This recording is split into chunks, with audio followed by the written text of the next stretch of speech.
大家好，我是小 S。真的有转世吗？你相信人死后灵魂可以转世投胎吗？这种超自然的现象还等着我们去探知。今天呢，我来讲一个真实的转世故事。他的名叫唐江山。唐江山出生于1976年11月，海南省东方市敢城镇，今年37岁了。3岁没到，这个唐江山呐，更是有了语言的组织能力。当时他的父亲呐，还曾经为此事欢喜过呢。1979年的某一天，3岁的唐江山突然对父母说：“我不是你们的孩子。我的前世叫陈明道，父亲叫三爹，我的家在儋州，靠近海边。”唐江山说的这儋州啊，在海南岛的北部，距离这东方孝感镇呐，有160多平方公里。他还说自己是被人用刀和枪打死的。更奇怪的是啊，他竟然能讲一口流利的儋州方言。这话一出，让唐江山的家人啊非常的惊诧。由于当时唐江山只有3岁，所以啊家人没有将他的话放在心上。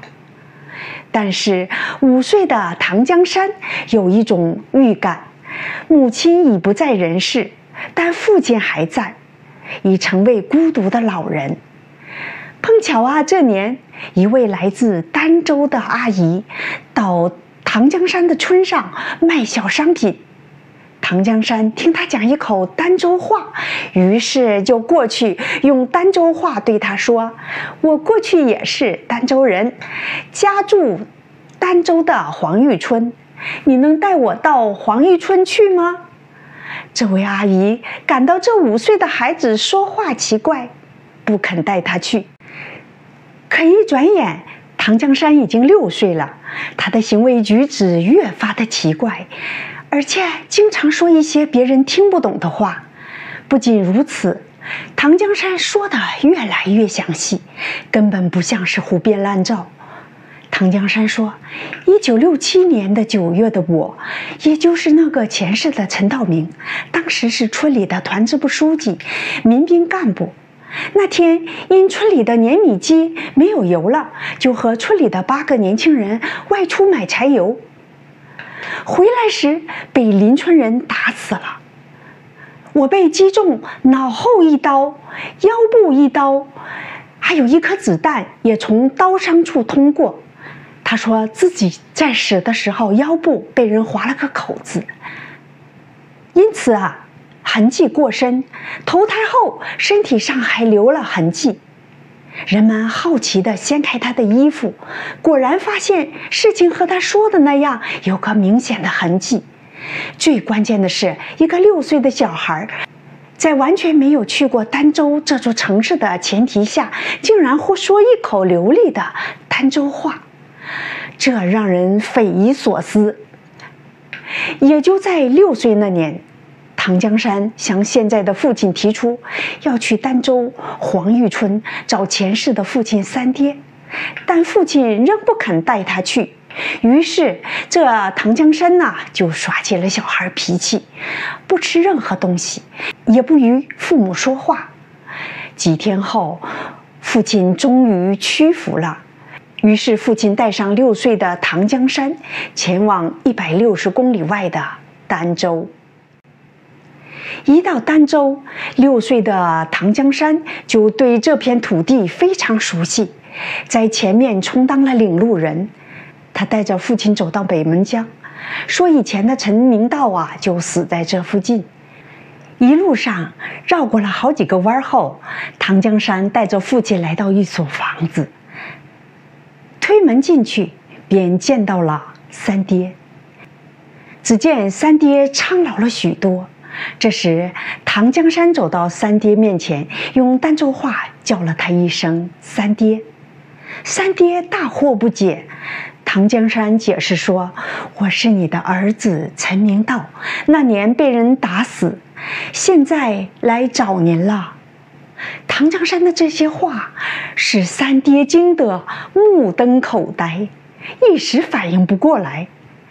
唐江山知道自己才6岁，说话大人一定不相信，于是唐江山跑到门口，把唐江山死后家人给他立的神牌抱出来，对三爹说：“这是我的神牌，现在我是活人，不需要再放到上面了。”并且告诉三爹他以前睡的哪个房哪张床，还一一说出以前常用哪些东西。三爹见唐江山说的一丝不差，确认了唐江山是陈明道后，他一下子抱起唐明山，大哭不止。唐江山也抱着三爹大哭，跟着唐江山一起来的唐崇进父亲也哭。这时惊动了四邻，他们都赶过来看这是怎么一回事儿。伤感过后，三爹把唐江山放下。这时唐江山认出二爹的儿子陈君柱弟弟，还有以前的好友，每一个人唐江山都能认得，并且上前叫他们的名字，说以前和他们一起做过很多事。他们不得不承认唐江山是陈明道。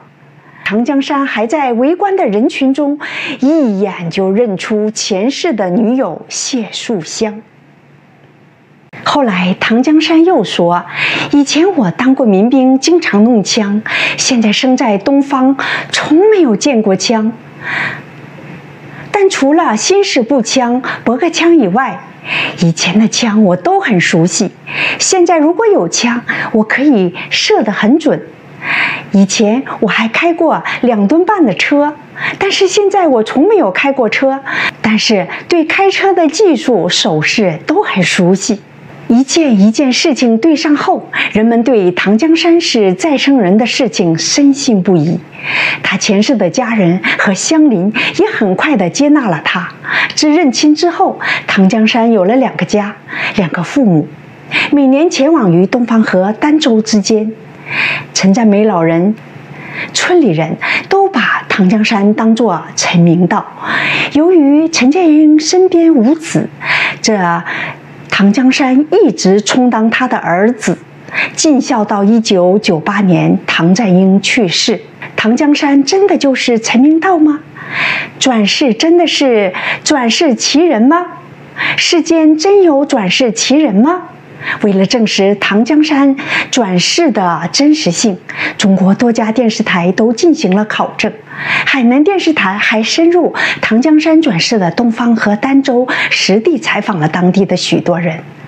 不少令人震惊的秘密展示在世人面前，比如这陈明道前世死时的致命伤口出现在今世唐江山身体的同一部位。